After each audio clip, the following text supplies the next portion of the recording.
Meet Ravi. He's a marketing executive in a company. Ravi has applied for a job in an overseas company. Why did he do so? Development is not just about setting a goal for our betterment. This is because Ravi wants growth and development in his career and a better income, but also about how to achieve that goal. What's true for Ravi is true for most people. Farmers, laborers, professionals, businessmen, all want more income in life. Ravi got the job he wanted at a much higher income. However, Ravi is now thinking of some other goals that matter besides a higher income. Let's see what he's thinking about.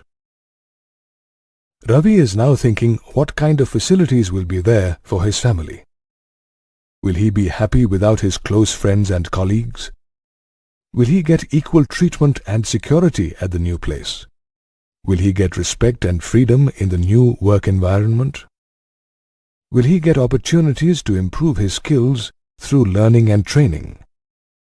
While income is important, there are other developmental goals that are also important to people.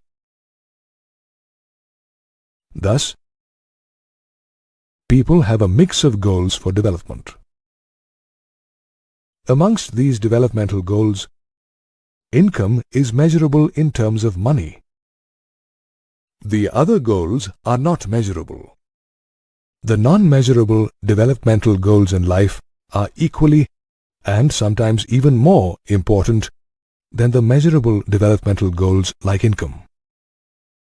Non-measurable developmental goals like respect, security, and equality are more important than income when it comes to working women and encouraging more women to work outside their homes.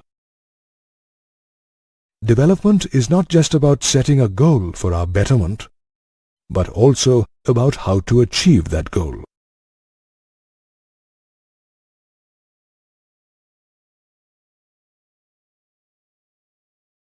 Now let us see what kind of developmental goals people have.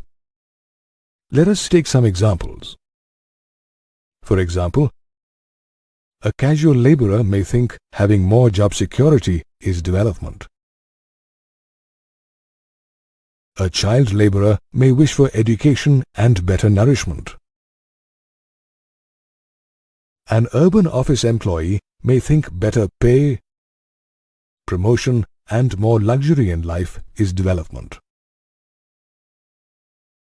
An industrialist may wish for cheaper power, lower taxes, and more profit. A girl child may want equal opportunities of education and career development as her brother for development. Thus, we see that different people have different developmental goals depending on their social, educational, and financial status. Do all the people have the same perception of development? Let us understand through some examples. When the government raises the procurement prices of food grains, a farmer would consider it as development as it raises his income. However, a consumer may not agree, as this would raise the prices of food grains in the markets. Similarly, when it comes to clearing forests to expand cities, some people may call it development, as we need more land to build homes and industries. However, environmentalists and tribals whose livelihood depends on forests may not agree. Thus, we see that what is development for some may not be development for others. Before we talk about comparing national development, let us see how people compare things. Let us take the simple example of comparing different means of transport to find the best way to travel from Delhi to Mumbai. As you can see, different people have different opinions when it comes to comparing things. How do we arrive at a consensus? Let us try and revise our question. Let us see what people think when we ask them about the most economical way to travel from Delhi to Mumbai. Given the criteria of economy, people seem to agree that a train is the most economical way to travel from Delhi to Mumbai. Let us change this criterion and see what happens.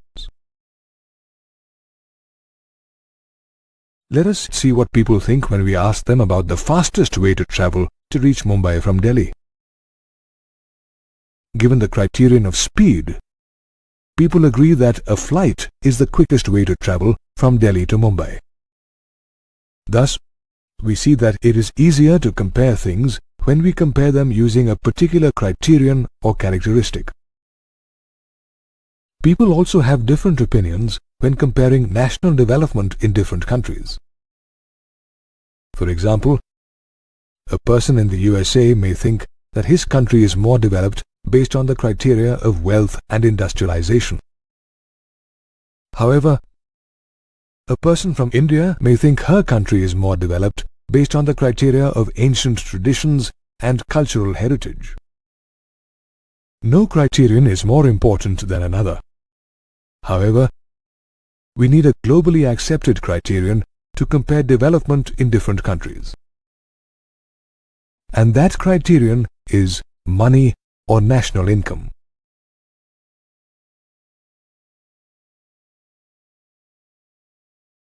More income allows people to buy more of the things they require for their development. Therefore, countries with more income are considered more developed than other countries that have less income. The income of a country is the sum of the incomes of its entire population. Different countries of the world have different populations. Thus, a country A with a large population and low incomes may have a greater total income than a country B with a small population and higher incomes. Though, in reality, the people in country B may be more prosperous than the people in country A. Thus, total income is not a reliable criterion to compare national development. A more reliable criterion for comparing national development is the average income given by the total income of a country divided by its population. The average income of a country is also known as its per capita income. The World Bank published a World Development Report in 2004 that classified countries with a per capita income of more than 4,53,000 rupees as rich countries or developed countries, and countries with a per capita income of 37,000 rupees or less as low-income countries. India, with a per capita income of 28,000 rupees per annum, was in the category of low-income countries.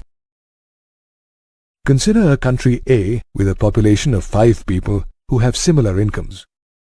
The average per capita income for country A is 8,420. Now consider a country B with a population of 5 people, where one person has a much higher income than the other 4. The average per capita income for country B is also 8,420. Note that the large income disparity in country B is not reflected in its per capita or average income, which is the same as country A. In other words, country A has less inequality in the distribution of income than that of B, whereas country B has no equitable distribution of income and has rich and poor people. Hence, it can be said that per capita income as a criterion of development is not without limitations. As discussed before, people have many different developmental goals other than income.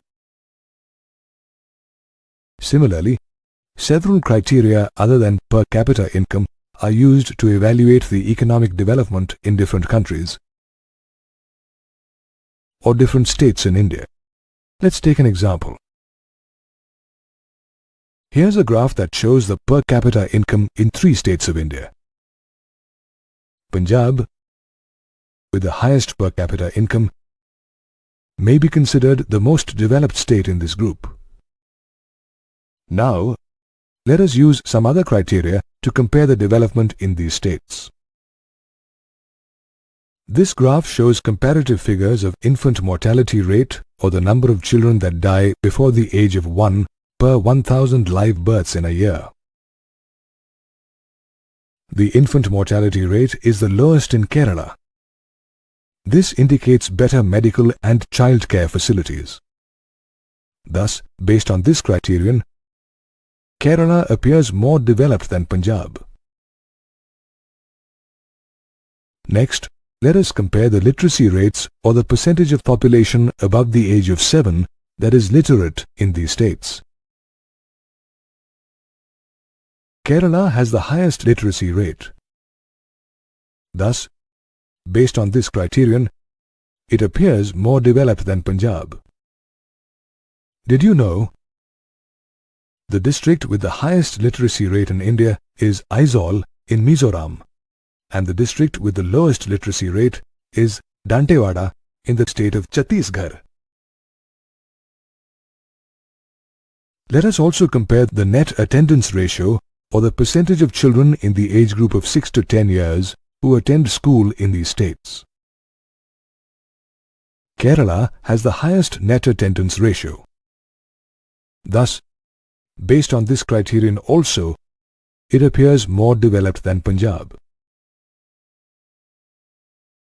Thus, we see that while Punjab has the highest per capita income, Kerala is more developed in terms of other criteria like the infant mortality rate, literacy rate, and net attendance ratio. This brings us to the conclusion that higher income alone cannot bring about development.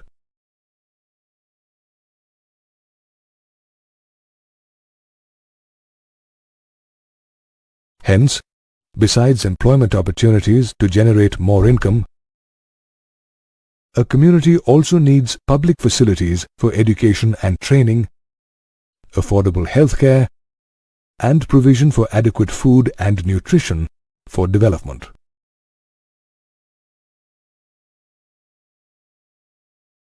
An interesting do-it-yourself way to find your health status is to find your body mass index. To calculate your body mass index, first measure your weight in kilograms. Suppose your weight is 45 kilograms. Next, measure your height in meters. Suppose your height is 150 centimeters or 1.5 meters. Your body mass index is equal to your weight in kilograms divided by the square of your height in meters. Thus, with these figures, your body mass index will be 20.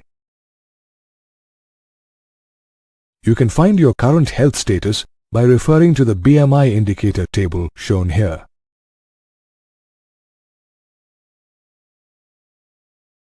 The United Nations Development Programme periodically publishes a Human Development Report that compares different countries on several criteria like per capita income, literacy, and health status. According to the 2004 Human Development Report, the per capita income in Sri Lanka was higher than in India and its other neighboring countries. Sri Lanka is ahead of India in other developmental criteria also, like life expectancy, literacy rate, and gross enrollment ratio of children in school. UNDP also prepares a list of countries based on their Human Development Index. A higher rank on the Human Development Index list indicates less development and poorer quality of life. As you can see, Sri Lanka is way above India on the Human Development Index list. Did you know? In the UNDP's Human Development Report 2008-2009, India's Human Development Index rank has come further down to 134.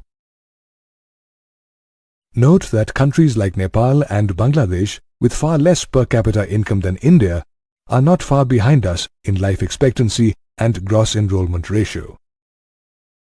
This emphasizes the need for us to improve our performance on other criteria of development besides income. Availability of resources and an idea for the productive use of the available resources leads to development. As more and more development happens, more and more resources get used up. Let us understand this through a few examples. Increase in cultivation is an indicator of development. However, as cultivation increases, more and more resources like groundwater get used up. Increase in industrialization also indicates development.